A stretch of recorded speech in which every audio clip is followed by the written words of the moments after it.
Assalamualaikum warahmatullahi wabarakatuh. Selamat pagi semua. Waalaikumsalam warahmatullahi wabarakatuh. Selamat pagi. Selamat pagi. Baik, yang saya hormati Bapak Wisnu Juli Wiono, SPD MPD, selaku dosen pengampu mata kuliah Ekologi Tumbuhan, dan teman-teman semua yang saya sayangi. Pada pagi hari ini, kami dari kelompok 1 Ekologi Tumbuhan akan mempresentasikan hasil diskusi kami terkait tumbuhan dalam lingkungan. Sebelumnya, izinkan kami memperkenalkan diri dahulu, yaitu saya izin memperkenalkan diri. Saya Mariski Caturyanti dengan NPM 211302458. Dan saya Sela Oktavia dengan NPM 2113024048.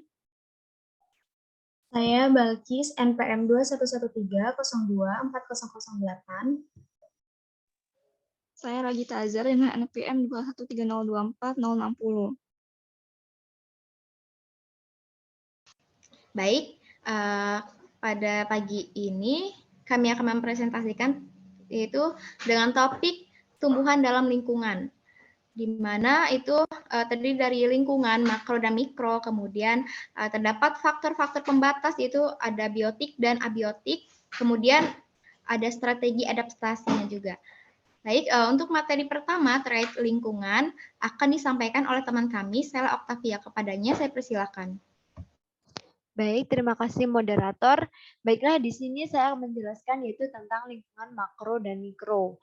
Nah, apa sih lingkungan makro dan mikro? Lingkungan makro merupakan lingkungan yang mempengaruhi hidup tanaman secara keseluruhan atau global yang berpengaruh secara umum. Nah, salah satu contohnya itu yaitu lingkungan dalam suatu kanopi hutan, di mana memiliki kondisi yang berbeda dengan lingkungan luar kanopi, khususnya terkait kelembapan, kecepatan angin, intensitas cahaya, dan temperatur.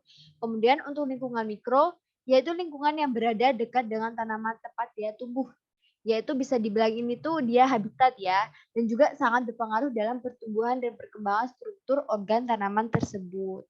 Baiklah, sekian yang dapat saya jelaskan, saya kembalikan ke moderator.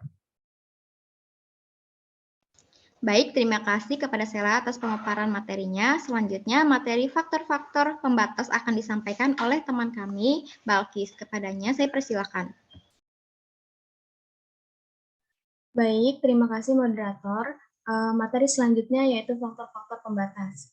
Jadi, faktor pembatas adalah suatu yang dapat menurunkan tingkat jumlah dan perkembangan pada suatu ekosistem. Faktor pembatas ini terbagi menjadi dua. Yang pertama, faktor biotik dan abiotik. Di sini saya akan menjelaskan yang bagian faktor biotik. Jadi, faktor biotik itu dikatakan faktor pembatas karena dapat membantu lingkungan untuk tetap seimbang sebab suatu organisme mempengaruhi lingkungannya. Contoh dari faktor biotik ini, bulu babi. Kenapa bulu babi? Karena bulu babi itu dapat merusak ekosistem rumput laut dan alga, sehingga produksi oksigen yang dihasilkan rumput laut dan alga ini akan menurun. Untuk faktor abiotik, saya kembalikan ke moderator. Baik, terima kasih Balkis atas pemaparan materinya. Materi selanjutnya terkait faktor abiotik akan disampaikan oleh teman kami, Ragita Azahra. Kepadanya, saya persilakan. Baik, berikutnya adalah faktor abiotik. Ada 6 faktor. Yang pertama itu ada sinar matahari, di mana pada yang pertama itu ada suhu. Suhu ini merupakan dapat mempengaruhi metabolisme dalam komponen, seperti makhluk hidup yang memiliki batasan suhu tertentu untuk bertahan hidup. Lalu yang kedua itu ada air, di mana air ini merupakan sebuah faktor penting dalam distribusi spesies. Dan yang ketiga itu ada salinitas, yang merupakan kadar garam mempengaruhi osmosis dalam satu organisme, yang berkaitan dengan kemampuan osmoregulasi pada organisme di lingkungan tersebut. Yang keempat itu ada sinar matahari. Sinar matahari dari sini merupakan faktor utama yang secara langsung mempengaruhi pertumbuhan dan perkembangan tanaman melalui proses osmosis pada fotosintesis. Lalu ada batuan dan tanah, di mana pada faktor ini mempunyai peran yang sangat penting dalam persebaran organisme dengan struktur seperti pH, kandungan mineral yang beraneka ragam di dalamnya. Selain itu juga jenis tanah, komposisi partikel, pH juga dapat mempengaruhi kualitas dari tanah tersebut.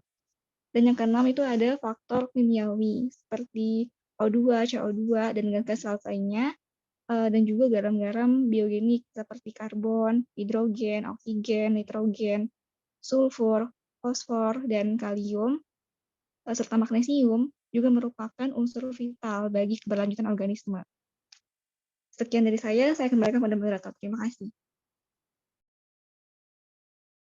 Baik, terima kasih kepada Ragita atas pemaparan materinya. Selanjutnya, terkait materi strategi adaptasi akan disampaikan oleh saya sendiri, yaitu jadi strategi adaptasi ini itu ada 3, yaitu tumbuhan xerofit, lalu ada tumbuhan hidrofit, dan juga tumbuhan higrofit.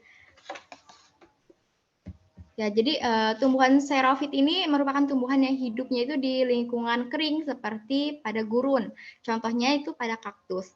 Nah, bentuk adaptasinya itu dari tumbuhan xerofit ini itu dengan mengurangi penguapan air, yaitu dengan pada batang kaktus itu kan di permukaan tubuhnya itu dia ditutupi dengan lapisan lilin atau dan ada juga rambut-rambut atau duri. Nah, kemudian kaktus itu duri-duri pada kaktus itu tuh merupakan daun sebenarnya, daun kecil. Jadi kaktus juga itu mempunyai daun kecil yang berbentuk duri, yaitu untuk menghemat penguapan pada air.